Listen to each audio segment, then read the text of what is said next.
Doctor Shravan Dasoju గారు, గౌరవనీయులు సోదరులు రావుల శ్రీధర్ రెడ్డి గారు, బ్రహ్మాండంగా ఇప్పటిదాకా మిమ్మల్ని అందరినీ ఉత్తేజితులు చేసే విధంగా ప్రసంగించిన సోదరులు షేక్ అబ్దుల్లా సోయల్ గారు, గౌరవనీయులైన పెద్దలు సోదరులు కార్పొరేషన్ మాజీ కార్పొరేషన్ అధ్యక్షులు కేశవరావు గారి సుపుత్రులు గౌరవనీయులు విప్లవ్ కుమార్ గారు, గౌరవనీయులు సోదరులు పజ్జన్నతో పాటు నగరంలో మొదటి నుంచి ఖైరతాబాద్లో మొదటి నుంచి అండగా ఉన్న సోదరులు మాజీ కార్పొరేషన్ చైర్మన్ అన్న గజ్జల నాగేష్ అన్న గారు, మా తమ్ముడు యువ నాయకుడు 2014లో ఆనాడు పార్టీ కష్టకాలంలో కూడా ఖైరతాబాద్ నియోజకవర్గంలో ఆనాడు శాసనసభకి పోటీ చేసిన తమ్ముడు మన్నే గోవర్ధన్ రెడ్డి గారు, నాంపల్లి నియోజకవర్గ ఇన్ఛార్జ్ గారు సోదరులు ఆనంద్ గౌడ్ గారు, మా సోదరుడు అర్షద్ అలీ ఖాన్ గారు, అదేవిధంగా వేదిక పైన ఆసీనులైన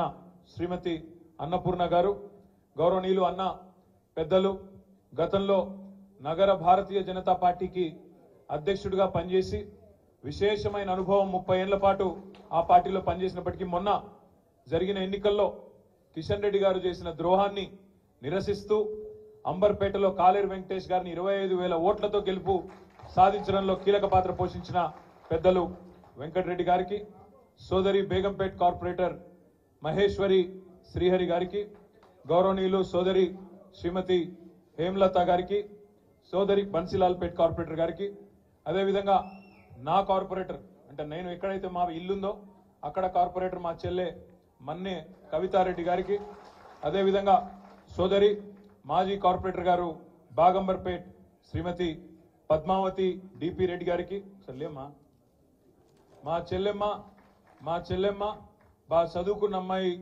బ్రహ్మాండంగా మీ అందరికీ ఎప్పుడు అందుబాటులో ఉంటూ మా పజ్జన్న శిశురాలుగా మంచి పేరు తెచ్చుకున్న మా చెల్లెమ్మ సీతాఫల్ మండి కార్పొరేటర్ గారు,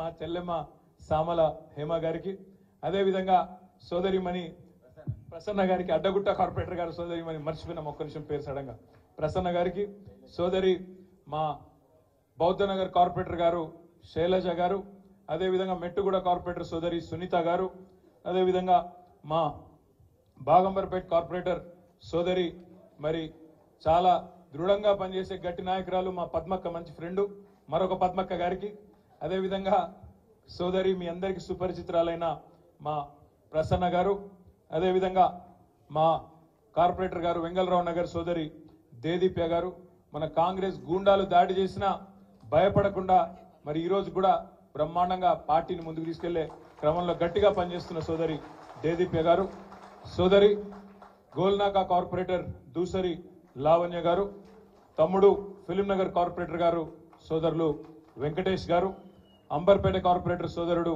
విజయ్ కుమార్ గౌడ్ గారు, తమ్ముడు మన ఇప్పుడు రాజ్ కుమార్ యూసుఫ్ కూడా కార్పొరేటర్ కదా, యూసుఫ్ కూడా కార్పొరేటర్ తమ్ముడు రాజ్ కుమార్ పటేల్ గారు, అదేవిధంగా ఇక మా తమ్ముడైతే మీకు తెలుసు రామేశ్వర్ గౌడ్ గారు, మరొక తమ్ముడు ముఠా జయసింహ గారు, ఇంకా ఎవరెవరు పేర్లు చెప్పలేదో వాళ్ళు ఎవ్వరు కూడా తిట్టుకోకరు దయచేసి, అందరు కవర్ అయ్యింది.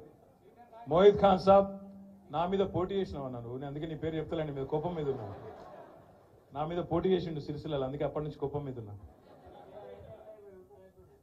పేరున మరి ఈరోజు ఈ కార్యక్రమంలో పాల్పంచుకుంటున్న సికింద్రాబాద్ నియోజకవర్గ ఆడబిడ్డలకు అన్నదమ్ములందరికీ పేరున హృదయపూర్వకంగా నమస్కారాలు, హృదయపూర్వకంగా మీ అందరికీ ధన్యవాదాలు. పద్మారావు గారితో ఇప్పుడే నేను ఒక విషయం అడుగుతా ఉంటాను. మొదటిసారి మీరు మన కారు గుర్తు మీద కార్పొరేటర్గా గెలిచిన తారీఖు చెప్పు అంటే ఫిబ్రవరి 14, 2002లో హైదరాబాద్లో ఆనాడు జెండా కట్టేటోడు దిక్కులేని నాడు నేనే నిలబడ్డ కేసీఆర్ గారితో అని చెప్పి ఆయన 24 ఏళ్ల తన అనుభవాన్ని 24 ఏళ్ల తన బంధాన్ని కేసీఆర్ గారితోన ఇప్పుడే గుర్తు చేసుకుంటా ఉన్నాం. వాస్తవం ఏంది అంటే ఆనాటి నుంచి ఈనాటి వరకు సోదరులు నగేష్ ముదిరాజ్ గారిని వేదిక మీదకి రావాల్సిందిగా కోరుతా ఉన్నాం. మొన్నటిదాకా పిసిసి అధికార ప్రతినిధిగా పనిచేసి మన పార్టీలోకి ఎన్నికల సమయంలో విచ్చేసిన సోదరులు నగేష్ ముదిరాజ్ గారిని వేదిక మీదకి రావాల్సిందిగా కోరుతా ఉన్నాం. नगेश भाई कुर्सी पकड़ लो, पीछे आ जाओ या अड्जस्ट हो जाओ जरा. అదే విధంగా పద్మారావు గారు మొన్న తను ఎంపీ క్యాండిడేట్ గా పేరు డిక్లేర్ కాగానే నేను అబద్ధం ఆడతలేను, అబ్బజన అబద్ధం ఆడతలేను, ఇదేమి పెద్దగా చెప్తలేను, పెద్దగా చేసి చెప్తలేను. కేసీఆర్ గారి దగ్గర ప్రకటన వచ్చింది. వచ్చిన 2 గంటల లోపలనే దాదాపు నాకు ఒక 20-25 మెసేజ్లు వచ్చినాయి. ఎక్సలెంట్ చాయిస్, బ్రహ్మాండమైన నిర్ణయం తీసుకున్నారు పద్మారావు గారిని పెట్టి అనే మాట కేవలం గంటన్నర 2 గంటల్లోనే, ఆ మీటింగ్ అయిపోయిన అట్లా స్క్రోలింగ్ వచ్చిన 2 గంటల్లోనే మెసేజ్ల మీద మెసేజ్లు వస్తున్నాయి. ఎందుకంటే ఒక విశ్వాసం కలిగింది సికింద్రాబాద్ పార్లమెంట్లోని ప్రతి కార్యకర్తకు, ఇక్కడ ఉండే ప్రతి నాయకుడికి ఒక విశ్వాసం ఏం కలిగిందంటే తప్పకుండా ఈసారి బీఆర్ఎస్ మొట్టమొదటిసారి 24 సంవత్సరాల చరిత్రలో సికింద్రాబాద్ పార్లమెంట్ ఈసారి కొడుతుంది, అది పద్మారావు గారి సారథ్యంలో జరుగుతుందనే ఒక విశ్వాసం ప్రకటనతోనే వెంటనే వచ్చిన మాట వాస్తవం. కానీ ప్రకటనతోనే వచ్చిన టెంపోని పడిపోనీయకుండా 53 రోజులు కాపాడవలసిన బాధ్యత, ప్రజల్లోకి పోవలసిన బాధ్యత మన మీద ఉన్నదన్న మాట నేను మీకు విజ్ఞప్తి చేస్తా ఉన్నాను. ఇప్పుడు చెరువు నిండినాక కప్పలు మస్తుగా వస్తాయి. మంచి రోజులు ఉన్నప్పుడు, అధికారం ఉన్నప్పుడు చాలా మంది వస్తారు. కానీ కష్టకాలంలో నిలబడ్డోడే నిజమైన నాయకుడు అనే మాట నేను మీకు ఈ సందర్భంగా విజ్ఞప్తిస్తాను. దానం నాగేందర్ ఆయన గురించి నేను ఎక్కువ చెప్పగానే సరే పోయిండు. నేనేమంటున్నా అంటే తిట్టకురా భయ్, ఎందుకు తిట్టుడు, సపరేట్గా ఎలక్షన్ చూపెడితే అయిపోయి దానికి తిట్టుడు ఎందుకు. నేనేమంటున్నా ఒకటే మాట, పెద్దలు చెప్తారు రాజకీయాల్లో హత్యలు ఉండయి ఆత్మహత్యలు ఉంటాయని చెప్తారు. రాజకీయాల్లో ఖుద్కుషి ఉంటుంది తప్ప హత్యలు ఉండవు. తప్పుడు పనులు చేస్తే, తప్పుడు నిర్ణయాలు తీసుకుంటే ఖతమైపోతారు ఆటోమేటిక్గా. ఇవాళ నాగేందర్ భాయ్ సాబ్ కూడా అదే రకమైన ఒక తప్పుడు నిర్ణయం తీసుకున్నాడు, అధికారం కోసం ఆశపడ్డాడు. ఇవాళ గెలిపించిన ప్రజలకు వెన్నుపోటు పొడిచి అందులోకి పోయిండు. తప్పకుండా ఖైరతాబాద్ ప్రజలే బ్రహ్మాండమైన మెజారిటీని పద్మారావు గారికి ఇచ్చి ఆయన తీసుకున్న నిర్ణయం తప్పు అని తీర్పు ఇస్తారన్న విశ్వాసం సంపూర్ణంగా నాకుంది. ఇవాళ ఖైరతాబాద్ లో మన కార్పొరేటర్లు కవిత గాని, వెంకటేష్ భాయ్ గాని, ఇంకా మిగతా మిత్రులు గాని అందరూ కూడా ఇవాళ బ్రహ్మాండంగా ఉన్నారు. సరే ఒకరో ఇద్దరో అటు ఇటు కావచ్చు, దానికి మనం టెన్షన్ పడవలసిన అవసరం లేదు, ఆగం కావాల్సిన అవసరం లేదు. ఇవాళ ప్రజల్లో ఒక విషయంలో స్పష్టత ఉన్నది. నాగేందర్ గారు అవకాశవాద రాజకీయాల కోసం పోయిండు అనే ఒక ఆలోచన ఆల్రెడీ వచ్చింది. ఆనాడు ఆసిఫ్ నగర్ లో ఏదైతే జరిగిందో, ఆనాడు టీడీపీ టికెట్ మీద గెలిచి మళ్ళీ కాంగ్రెస్ అధికారంలోకి రాగానే తెల్లారెట్లయితే అందులో ఓంగనే పోటీ చేస్తే ఓడిపోయిండో, ఈసారి కూడా మళ్ళీ అదే జరుగుతుంది, తప్పకుండా జరిగి తీరుతుందనే మాట కూడా నేను మీకు విజ్ఞప్తి చేస్తా ఉన్నా. ఇంకొక మాట కూడా నేను చెప్తా ఉన్నా, పెద్దలు చెప్తారు 2 పడవల ప్రయాణం ఎప్పుడు మంచిది కాదు, ఎటుంటే గట్టే ఉండాలి. కష్టమైన నష్టమైన ఒక సంస్థ ఎంచుకున్నప్పుడు దానిలోనే గట్టిగా నిలబడాలి. ఇవాళ ఆయన అక్కడో కన్ను, ఇక్కడో కన్ను, ఇక్కడో కాలు, అక్కడో కాలేస్తే అదేదో చెప్తారు దోబికా కుత్తా అన్నట్టు అవుతుంది పరిస్థితి, ఎటు కాకుండా అవుతాడు. ఆల్రెడీ ఇంకొక మాట, మనం స్పీకర్కి ఇప్పటికే కంప్లైంట్ ఇచ్చినాం, స్పీకర్ గారి దగ్గర పోయినాం, ఈయనను వెంటనే అనర్హుడుగా ప్రకటించాలని చెప్తున్నాం. అందుకే నేను మిమ్మల్ని కోరేది, కాంగ్రెస్ పార్టీ ఇవాళ వాళ్ళు తీసుకున్న నిర్ణయంతో పార్లమెంట్ అభ్యర్థిగా దానం నాగేందర్ ను కాంగ్రెస్ అభ్యర్థిగా ప్రకటించడంతోనే స్పీకర్ గారు వెంటనే నిర్ణయం తీసుకోవాలి, అనర్హుడుగా ప్రకటించాలని చెప్పి కూడా ఈ వేదిక ద్వారా నేను డిమాండ్ చేస్తున్నా. తప్పకుండా స్పీకర్ గారికి రాజకీయ ఒత్తిళ్లకు లోబడి ముఖ్యమంత్రి ఇంకొకలో చెప్తే ఆ ఒత్తిడి కనుక స్పీకర్ గారు లోనైతే వదిలిపెట్టము, సుప్రీంకోర్టు దాకా పోతాం, కానీ నాగేందర్ ను అనర్హుడిని చేసేదాకా ఇడిచిపెట్టమనే మాట కూడా తప్పకుండా మీకు విజ్ఞప్తి చేస్తా ఉన్నాం.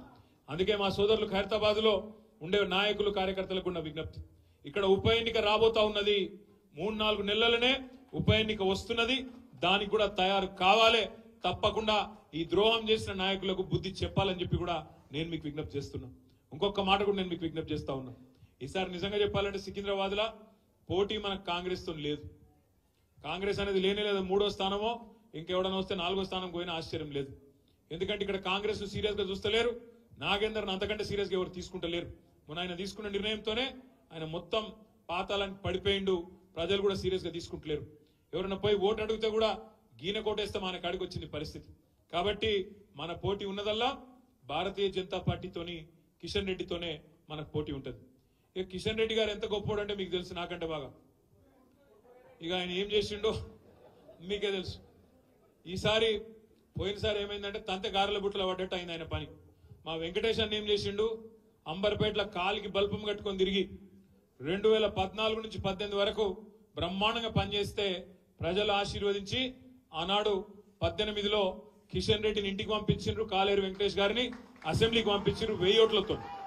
కానీ అప్పుడు స్వల్ప మెజారిటీతో గెలిచినాం, 1000 ఓట్లతోనే గెలిచినాం. కానీ వెంకటేష్ అన్న 2018 నుంచి 23 దాకా బ్రహ్మాండంగా పనిచేసిండు, ప్రజల మనసు గెలుచుకున్నాడు. అర్థమైంది కిషన్ రెడ్డి బైసాబ్. ఎందుకంటే ఇక ఈసారి అంబర్పేటలో మన పప్పులు ఉడకాయి అనవసరంగా పోటీ చేసి ఇజ్జత్ ఖరాబ్ చేసుకుని ఎందుకు అనుకున్నాడేమో తప్పించుకొని పారిపోయిండు, వేరేటోళ్ళు నిలబెట్టిండు. లాస్ట్ టైం ఏమైంది, 18ల అసెంబ్లీ కోడిపోయిండు కదా, అయ్యో పాపం అని చెప్పి పార్లమెంటులో ఓట్లేసిర్రు. ఆ సానుభూతిలో తాతగారుల బుట్లో పడ్డట్టు పోయి ఆయన పార్లమెంట్లో పడ్డాడు. కిస్మత్ బాగుంది, కేంద్ర మంత్రి కూడా అయ్యిండు. ఈసారి సానుభూతి లేదు, మను లేదు. ఎందుకంటే ఓడిపోలేదు, నిలబడలేదు, ఓడిపోలేదు. రెండోది 5 ఏళ్ళు పార్లమెంట్లో కేంద్ర మంత్రిగా ఏం చేసిండయ్యా కిషన్ రెడ్డి గారు అని ఎవరినైనా అడిగితే ఆయన చేసిన గొప్ప పనులు 3 పనులు. ఒకటి, కరోనా వచ్చింది. అవి చూసినా, కరోనా వస్తే వేరే నాయకులేమో అన్నదానాలు చేసిండ్రు, హాస్పిటల్ల డొనేషన్లు ఇచ్చిండ్రు, అంబులెన్స్లు ఇచ్చిండ్రు, చాలా వేరే పనులు చేసిండ్రు. మన కిషన్ అన్న మాత్రం కేంద్ర మంత్రిగా అందరికి కుర్కురే ప్యాకెట్లు వంచింది. అందుకే ఆయన చాలా మంది కిషన్ రెడ్డి అంటలేరు, కుర్కురే రెడ్డి అంటారు. కుర్కురే రెడ్డి గారు అంటారు ఆయన. మొన్న కేసీఆర్ గారు ప్రపంచంలోనే అతిపెద్దదైన ముఖ్యమంత్రిగా ఉండే అన్నాడు కేసీఆర్ గారు. అతి పెద్దదైన లిఫ్ట్ ఇరిగేషన్ ప్రాజెక్టు ప్రపంచంలోనే కాళేశ్వరం ప్రాజెక్టు కేసీఆర్ గారు ప్రారంభోత్సవం చేసిండు. కిషన్ అన్నకు కూడా ఆలోచన వచ్చింది, మరి కేసీఆర్ గారు లిఫ్ట్ ఇరిగేషన్ చాలు చేసిండు కదా, నేను కూడా చేయాలేదన్నా అని చెప్పి సీతాఫల్ మండి రైల్వే స్టేషన్ మేనేజర్ ఫోన్ చేసిండట. అరే ఏం చేయాలి రా భయ్ అంటే ఆయన చెప్పినట్టు, సార్ ఇక్కడ 2 లిఫ్టులు చాలు చేస్తే అందుకున్నాయి, నువ్వు వచ్చి జర రైల్వే స్టేషన్లలో లిఫ్టులు చాలు చేయంటే ఆ 2 లిఫ్టులు చాలు చేసిండు వచ్చి. గంత గొప్పోడు. మొన్న ఆఖరికి మా నాంపల్లి కాన్స్టిట్యున్సీలా గుడిమల్కాపూర్లా సింటెక్స్ ట్యాంకులు ఓపెన్ చేస్తాడు కేంద్ర మంత్రి. ఇప్పుడే మా చిచ్చయ్య చెప్పిండు, మారేడుపల్లిలో కిషన్ రెడ్డి గారు చేసిన అతి గొప్ప పని ఏంటంటే మారేడుపల్లి ఎంఆర్ఓ ఆఫీసులో రేకుల షెడ్ వేయించిండు. అంత తప్ప ఈ 5 ఏళ్ళు హైదరాబాద్ లో మూసీకి వరదలు వచ్చినా రూపాయి దేలే, పైసా సాయం చేయలే. కనీసం సొంత నియోజకవర్గం అంబర్పేటలో ఎక్కడనైతే 15 ఏళ్ళు ఎమ్మెల్యేగా ఉండేనో వాళ్ళ కేంద్ర ప్రభుత్వ ఆధీనంలో ఉండే ఒక ఫ్లైఓవర్ కట్టించాయా మగాయన అంటే మొగడా అంటే అది కూడా శాతగాలి. ఇప్పటి వరకు ఇంకా ఫ్లైఓవర్ కుంటి నడక అట్లే నడుస్తున్నది. ఇప్పుడు కూడా పూర్తి అయ్యేటట్లేదు. ఇంకో సంవత్సరం పడుతుందో మళ్ళీ 18 టర్మ్ అయిపోయే వరకు అట్లే ఉంటుందో నాకు కూడా అనుమానమే ఉన్నది. పక్కకు ఉప్పలు, ఆ ఫ్లైఓవర్, ఈ 2 ఫ్లైఓవర్లు మొత్తం హైదరాబాద్ లో 2 ఫ్లైఓవర్లు ఇచ్చినాం కేంద్ర ప్రభుత్వానికి. అది కూడా గుంజుకున్నారు వాళ్ళు, మేము ఇయ్యలే. ఆనాడు మనం ప్రభుత్వంలో ఉన్నప్పుడు మనం చెప్పినాం, అరే మేము మంచిగా కడతామా, జల్దీ కడతాం, మాకు అప్పజెప్పురి మీకు ఎందుకు ఇవి అంటే, లేదు లేదు లేదు ఇది NH నేషనల్ హైవే, కేంద్ర ప్రభుత్వ రోడ్లు ఇవి, మేమే కడతామని తీసుకొని బల్మిట్కి గుంజుకున్నారు. మొత్తం వాళ్ళకంటే ఎక్కువ పైసలు మనమే పెట్టిన వల్ల, కానీ గుంజుకున్నారు, తీసుకున్నారు. 2 ఫ్లైఓవర్లు ఇప్పటికి కూడా పూర్తి కాలే. అదే కేసీఆర్ గారి ప్రభుత్వంలో హైదరాబాద్ లో 36-37 ఫ్లైఓవర్లు పూర్తి చేసినాం. నిన్నగాక మొన్న రేవంత్ రెడ్డి పోయి బైరామల్ కూడా చాలు చేసిన ఫ్లైఓవర్ కూడా మనం కట్టించిన ఫ్లైఓవర్ అనే మాట నేను మీకు విజ్ఞప్తి చేస్తా ఉన్నా. అందుకే మీరు ఎవరన్నా అడిగితే కిషన్ రెడ్డికి ఎందుకు ఓటేయద్దు అంటే ఒకటి అంబర్పేట ఫ్లైఓవర్ చూసి రమ్మని చెప్పుండ్రు. అంబర్పేట ఫ్లైఓవర్ ఎట్లున్నది, అదే హైదరాబాద్ లోని మిగతా 36 ఫ్లైఓవర్లు కేసీఆర్ కట్టిన ఎట్లున్నాయో అదొక్కటి చూస్తే మీరు చాలు. మన షేక్పేట ఫ్లైఓవర్ కావచ్చు, ఇంకోటి కావచ్చు, బాల్నగర్ కావచ్చు, మొత్తం సికింద్రాబాద్ పార్లమెంట్ లో కూడా మనం చేసిన పని ఎక్కడ పోయినా మనకు ఇలా కనబడుతుంది.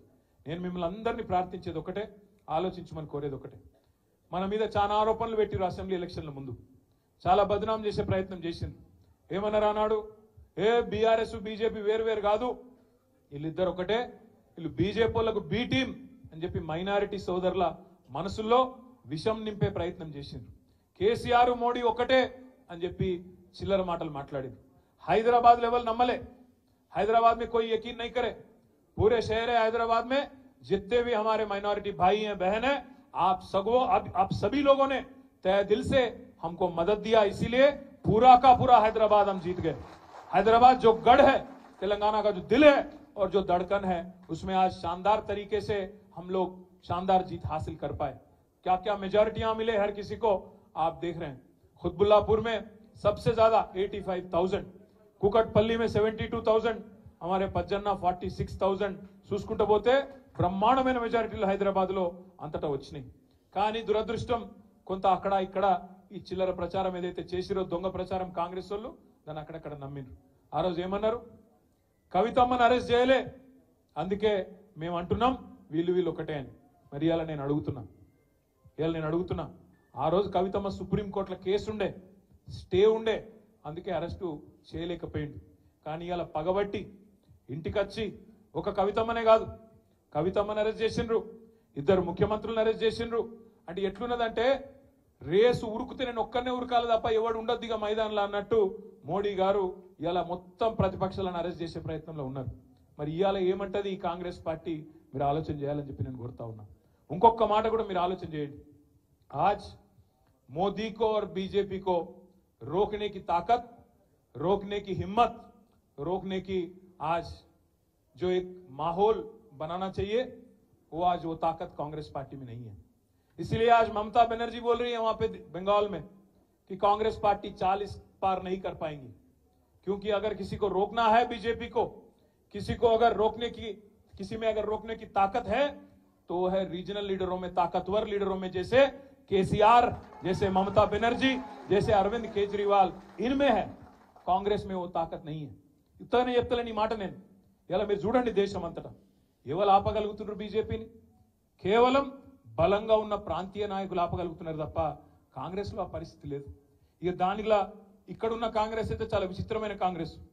ఈ కాంగ్రెస్ అసలు ఇది కాంగ్రెసా బీజేపీ అర్థం కాదు మనకు కొద్దిసేపు చూస్తే. आप एक मिनट सोचो, आप एक मिनट सोचो. ऊपर राहुल गांधी है दिल्ली में, उन्होंने क्या बोलते? चौकीदार चोर है बोलते. चौकीदार चोर है अंटाడు. మరి ఇక్కడున్న రేవంత్ రెడ్డి ఏమో नहीं चौकीदार नहीं है इनो, चोर नहीं है इनो, हमारे बड़े भाई है.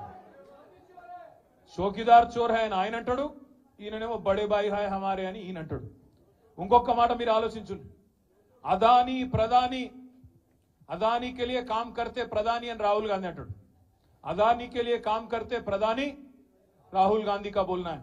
यहाँ पे रेवंत रेड्डी क्या कर रहे? जाके अदानी से गले मिलते दावोस में, क्योंकि ठंड ज्यादा है वहां पे, गले मिल लिए, वहां डील कर लिए, दोनों कस के पकड़ लेके फोटोग्राफ ले रहे. అంటే అదాని దొంగనా దొరనా చెప్పు మరి నువ్వు. మీ రాహుల్ గాంధీ ఏమో అదాని మంచోడు కాదంటాడు, రేవంత్ రెడ్డి మాత్రం అదాని సక్కటోడు, సొక్కం మనిషి ఈయన చెప్తాడు. गुजरात मॉडल बेकार है, फेक है, ये राहुल गांधी का बोलना है. अब यहां पे हमारे छोटे भाई नरेंद्र मोदी के छोटे भाई रेवंत रेड्डी का बोलना है कि तेलंगाना को मैं गुजरात के रास्ते पे ले जाता हूं, गुजरात मॉडल बनाता हूं అని ఇక్కడ ఈయన మాట్లాడుతాడు. लिकर स्कैम कुछ नहीं है, अरविंद केजरीवाल को अरेस्ट करना ना इंसाफ है, ये अच्छी बात नहीं है అని రాహుల్ గాంధీ అంటాడు. ఇక్కడ రేవంత్ రెడ్డి ఏమంటాడు? नहीं लिकर स्कैम है, कविता को पकड़ना अच्छी बात है అని ఈయన అంటాడు. కాంగ్రెస్ లోనే రాహుల్ గాంధీకి రేవంత్ రెడ్డికే ఒక శృతి లేదు. ఈయన ఇవాళ బీజేపీ పాట పాడుతున్నాడు. ఇక్కడ ఉన్న ఆయన రేవంత్ రెడ్డి మీరు యాద పెట్టుకోండి, ఇలా రాసి పెట్టుకోండి. పార్లమెంట్ ఎన్నిక తర్వాత ఈ రేవంత్ రెడ్డి అంటాడు, ఎందుకంటే కాంగ్రెస్ గెలవది పీకది, వాళ్ళతో ఏం కాదు, దేశంలో ఊదు కాలది పీరు లేవది, వాళ్ళతో ఏం కాదు. 40 సీట్లు కూడా దాటే పరిస్థితి లేదు. 40 సీట్లు దాటకపోతే వెంటనే జంప్ అయ్యే మొట్టమొదటి క్యాండిడేట్ ఈ దేశంలో ఎవడన్నా ఉన్నాడా అంటే ఈ రేవంత్ రెడ్డి. మళ్ళా మొత్తం ముఠా కట్టుకొని ఈ నాగేందర్ను బిగేందర్ నా అందరిని తీసుకొని బీజేపీలకు జంప్ అయ్యే మొదటి క్యాండిడేట్ ఇదే రేవంత్ రెడ్డి. మీరు రాసి పెట్టుకోండి. నేను ఇప్పటికీ ఒకసారి కాదు 10 సార్లు అన్నా ఈ మాట. ఒక్కసారి అనలే ఈ మాట, 10 సార్లు అన్నా. నేను అన్న ప్రతి చిన్న మాటకు స్పందిస్తాడు రేవంత్ రెడ్డి.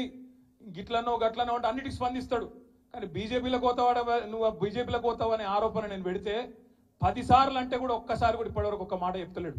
నేను ఓను బై, నేను జీవితాంతం కాంగ్రెస్లోనే ఉంటా అని ఒక్క మాట పొరపాటున మాట్లాడతాడా? మాట్లాడాడు. ఆయన మాటలు ఎట్లున్నాయో మీరు చూస్తున్నారు. ఏం మాట్లాడుతున్నాయో ముఖ్యమంత్రి కూడా అట్లా మాట్లాడచ్చా? సెక్రటేరియట్ పోతాడు, నేను ఇక్కడ లంకె బిందెలు ఉంటాయనుకొని వచ్చినా లంకె బిందెలు లేవు, ఖాళీ కుండలు ఉన్నాయి అంటాడు. ఇప్పుడు నేను అడుగుతున్న ఒకటే, మీకు లంకె బిందెలు అంటే వాటి కోసం ఎవరు తిరుగుతారు? గడ్డపారలు పట్టుకొని, తటపారలు పట్టుకొని, నెత్తి మీద బట్టలు కట్టుకొని అర్ధరాత్రి దొంగలు తిరుగుతారు. మరి ఈయన ఎట్లా అయినా నేను ఏం చేస్తున్నా ఇదివరకు నాకు తెలియదు, కానీ లంకె బిందెలు అంటాడు. నిన్నగాక మొన్న ఆడ చూసిన మహబూబ్నగర్లో మాట్లాడితే నేను ఏమంటాడు? కొడుకుల్లారా పేగులు మెడలు వేసుకుంటా అంటాడు.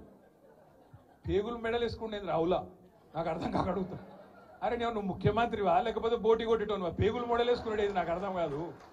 పేగులు మెడలు వేసుకొని తిరుగుతారు ఎవడన్నా ముఖ్యమంత్రి? ఇంత బేకారు మాటలు మాట్లాడతారా ముఖ్యమంత్రి స్థాయిలో? ఇంకా అంటుండు జేబుల కత్తెర పెట్టుకొని తిరుగుతున్నా నేను అంటాడు. జేబుల కత్తెర పెట్టుకొని ఎవడు తిరుగుతాడే? పక్కా జేబు దొంగలు తిరుగుతారు గసంటోడు. అయ్యా రేవంత్ రెడ్డి గారు, జేబుల కత్తెర దగ్గర పైలం అటు ఇటు అయితే డేంజర్ ఉంటుంది సుమా, చాలా డేంజర్, జాగ్రత్తగా పెట్టుకోండి.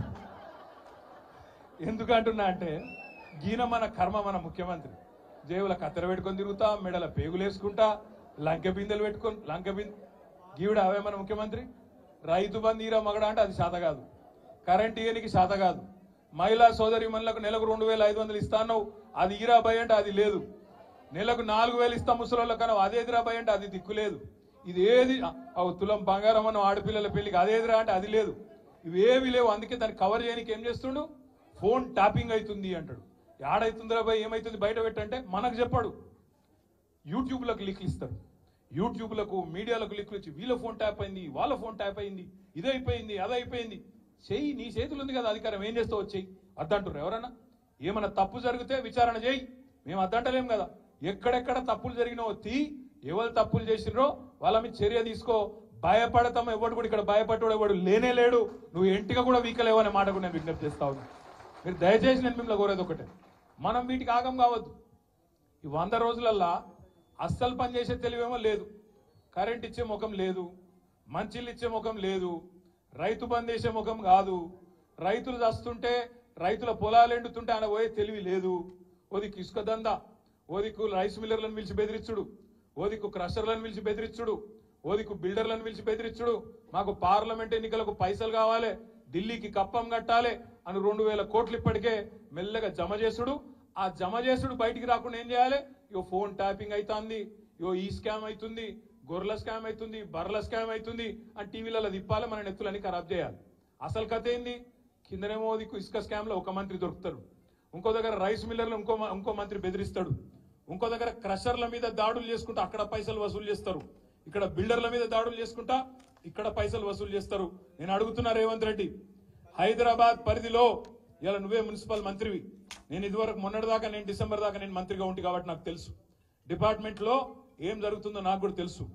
ఇవాళ నేను అడుగుతున్నా, గత 3 నెలలుగా హైదరాబాద్ లో బిల్డింగ్ పర్మిషన్లు ఎందుకు వస్తలేవు, ఏ కారణం చేత బంద్ పెట్టినావు? బిల్డర్లను పిలిచి బెదిరించి మీరు పైసలు కడితేనే పర్మిషన్ ఇస్తా అంటున్న మాట వాస్తవం కాదా? ఢిల్లీకి 2500 కోట్లు నువ్వు సామంతరాజు కాబట్టి ఢిల్లీకి కప్పం కట్టాలి కాబట్టి ఇవాళ అక్కడ 2500 కోట్లు జమ చేసి కట్టిన మాట వాస్తవం కాదా? ఇవి దోపిడీ సొమ్ము కాదా? ఇలా నువ్వు మాట్లాడతావు ఈ తప్పు జరిగింది ఆ తప్పు జరిగింది అని బోగస్ ముచ్చట్లు, కేసీఆర్ ని తిట్టుడు, అడ్డమైన ఛానళ్లలో ప్రచారాలు చేసుడు, పబ్లిక్ దిమాక్ అంతా ఫిరాయించిపోయేటట్టు అడ్డమైన మాటలు మాట్లాడు, అసలు మాటలు మాట్లాడు. ఈ మధ్యలో మీరు తెలుసు హైదరాబాద్ లో ఏం జరిగిందో పద్మారావు గారికి కూడా మన కేసీఆర్ గారు చెప్పినారు, గోపి గారు కూడా చెప్పినారు. హైదరాబాద్ లో మనం ఉన్నప్పుడు 20,000 లీటర్లకు ఫ్రీ నీళ్ల కోసం 11.5 లక్షల మందికి దగ్గర 11.5 లక్షల కుటుంబాలకు 20,000 లీటర్లకు ఫ్రీ నీళ్లు ఇచ్చినాం.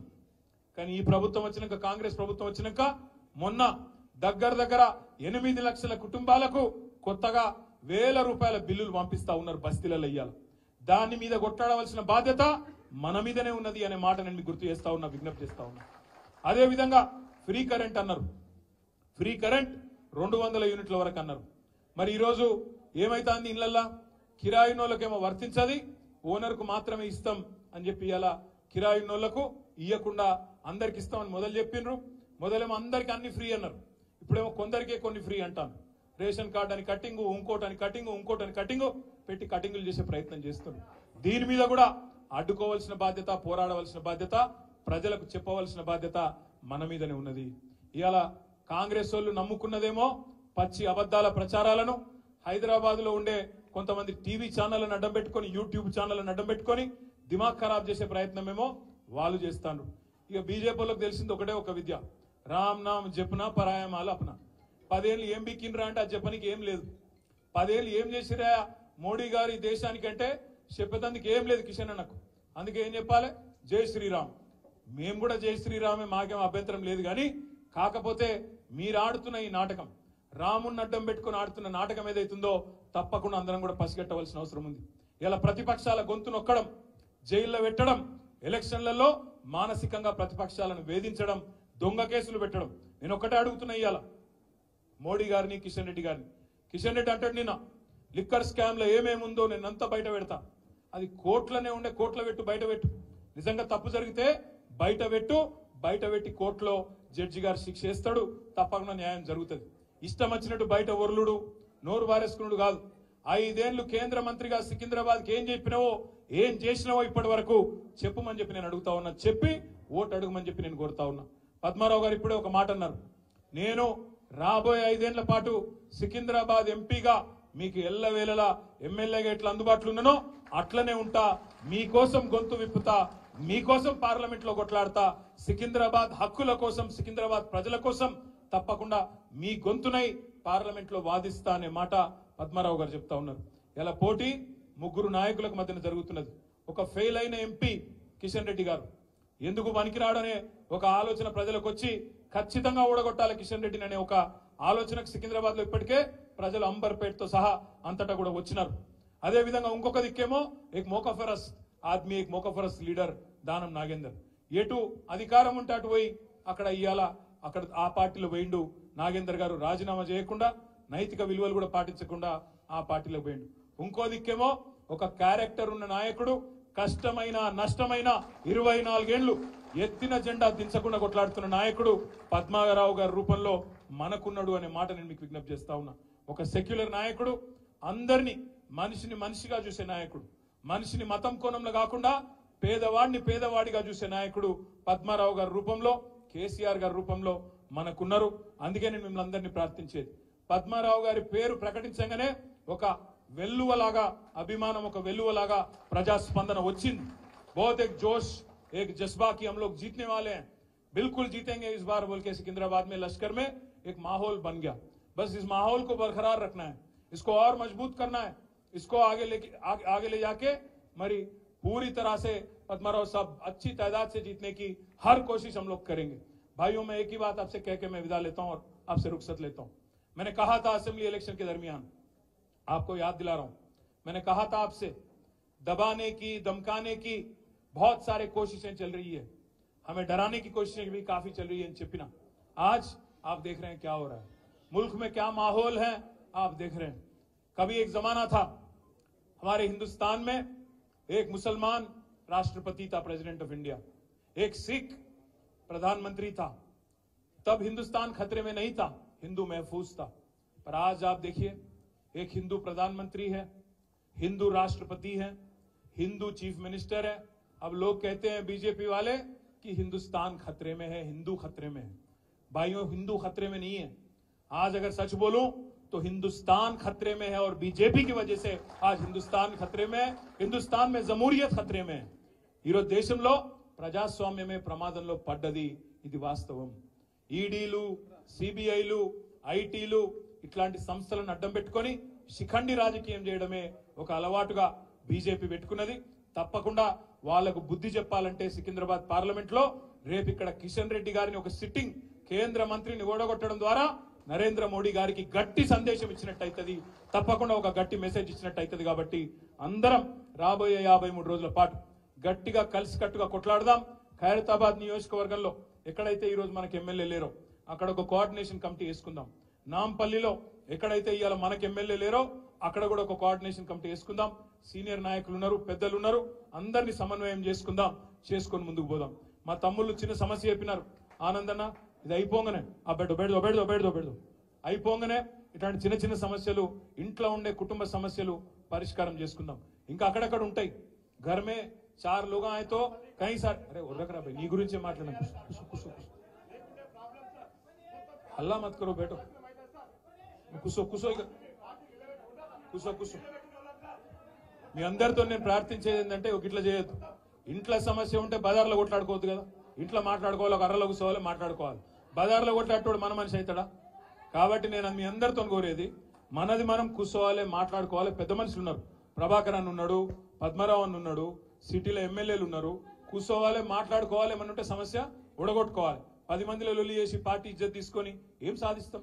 దయచేసి నేను మిమ్మల్ని కోరేది అందరినీ కూడా, మనం పద్మారావు గారి గెలుపు కోసం, మన పార్టీ గెలుపు కోసం ఎక్కడైతే ప్రభుత్వాన్ని రాష్ట్రంలో కోల్పోయినామో మళ్ళా మీ జైత్ర యాత్ర ప్రారంభమైంది.